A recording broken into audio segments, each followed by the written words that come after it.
going off the side of the head is split. It's drawing in air there in the manifold. A bit of water damage in there. The grease has all gone hard and compacted. Hola. There was ones for like 10 quid. I was like, right, well, they can't be that great. So what, do you have to put 2 in the back and 2 in the front? So you've got 2 wheel bearings in the front and you've got 3 wheel bearings in the back. 3? So that's a bearing in there. There's a bearing housing in there. Yeah. There's a bearing in there and then there's a bearing the other side of the wheel. What? It's had a little bit of water damage in there. The grease has all gone hard and compacted.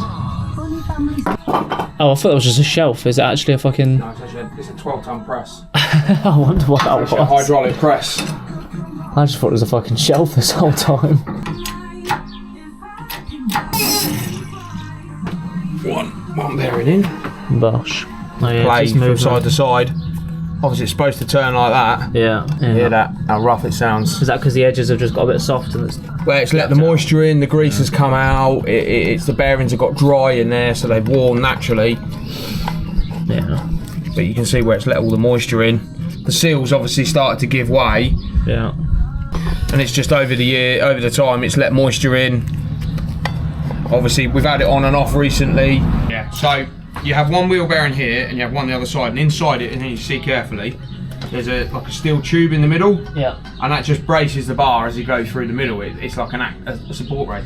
You've got to try and move that to one side so I can get the punch to hit the back edge of that bearing and start knocking it out.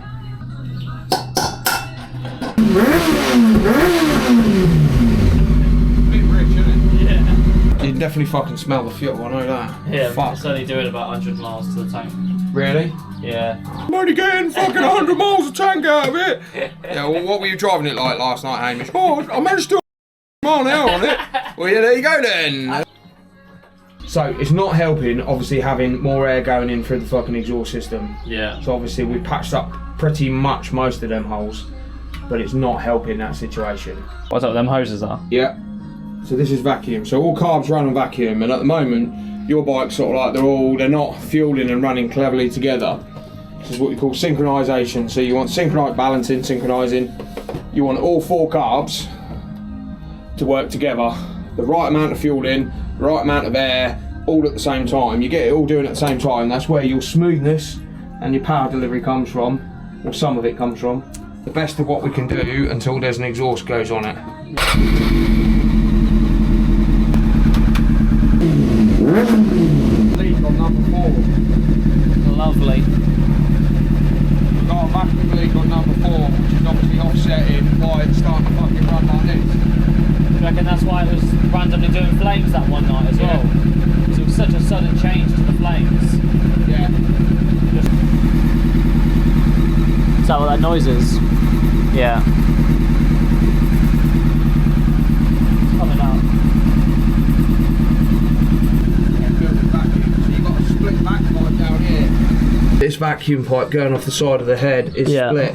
That's why the sudden flames. Drawing in air there in the manifold. That's why your fueling's out.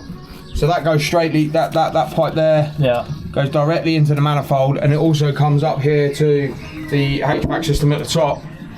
What happens is, obviously, if there's an air leak in there, it's sucking more air than what it should be doing. This is why it's sort of like all uneven and lumpy and everything like that.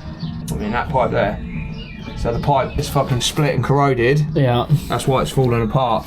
It's just aged out. So we need to get the rest of it off the side of the head. So that explains the fucking all of a sudden flames that night. Yeah. Because it was so like sudden. We have air. So what do you adjust them on those things? No, so these are just like taps, they're dampeners. So if you wind it right in, they stop. Yeah. Because I've shut the vacuum down. Yeah. So what I'm doing is just trying to open it up enough so they're nice and smooth, so I can then see exactly where I need to adjust everything. Yeah. Because it's doing that, I don't know where I need to adjust with it. Yeah. Well, and then you adjust it down here instead. Yeah. Oh, I need to fucking smaller screwdriver for this. The screws I'm looking at now, they operate on the shaft that goes through all the carburetors and opens the butterflies. What you're trying to do now, so you've got one butterfly like that, one butterfly, you're trying to bring their butterflies so they're like equal.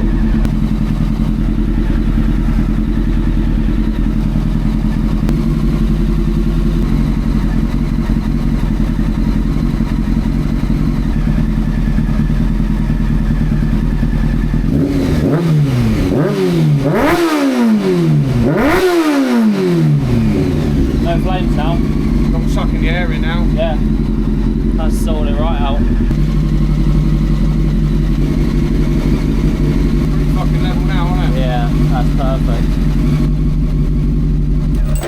That's so fucking cool. So yeah, all that's doing now, all we're doing. So where your butterflies were like that, Yeah. just brought them a little bit closer together. Obviously shut that air leak off, so that's not popping them. You can smell straight away. Yeah. That don't smell nowhere near as bad as it did. That was before even low revs. That was bringing flames out. That's so much cooler having to do it manually than on the computer and just fucking typing in some tuning settings, having to actually like screw the fucking things. Yeah. That's cool. You see them Facebook fucking memes, don't you? You know how there's a picture of a distributor. Yeah. How cute you can set up, do your tuning on your laptop. Try doing it with this or something like that. Setting points and distributors and that's tuning. That was a work of art. That was. Well, goodbye to the flames, I guess. It was fun while it lasted. Got my videos out of it. What you can get is you can get oil, what they call oil stabilisers. I'll have a look. Liquid Molly do them for the bike. I'll have a look. They help thicken the oil up when your engine's a little bit tappy. They help just thicken it up and help protect it a bit longer. I'll have a look. I'll find one. I'll send you the link. Yeah. Pick one of them up. We'll do the oil and filter change on it. Put an oil stabiliser in it. And that'll help it when you get around Wales. It prolongs the life of everything. Helps protect it, especially on the older models. Yeah. I run one in mine. Literally, when you're hanging off the bike, stand on your toes on the pegs. Yeah. Put your toes onto the pegs. Because if you're on flat footed like that, your knees in different positions. Put your toes onto the pegs like that. And I kid you not, I'll try and do it on the left hand side. So you want to be like that. Yeah. You want to be like that, coming off the side of it. Is it almost, don't try get this even lower, just get your body lower. The bike will come eventually. Yeah. Just get your body in the right position first. Get comfortable in the right position in the body first. Fuck's sake, don't throw it down the road. Wow, wow, wow, people. Once again, James sorting the bike out, and yeah, we had an air leak. No wonder it was firing massive flames at the back. We had a bloody air leak. It just wasn't even connected to the vacuum pipe thing to the carb. Put it into the balancing thing, and it just wasn't even connecting. We balanced the carbs out. Now I've got ultra smooth throttle. Like, watch this. Ready? 2,000 revs. Watch this. Look at that smooth delivery of power. Before, it would like lump up and down, and it would fucking like jolt about and then like hit the power in and like give me these big jolts into the power band.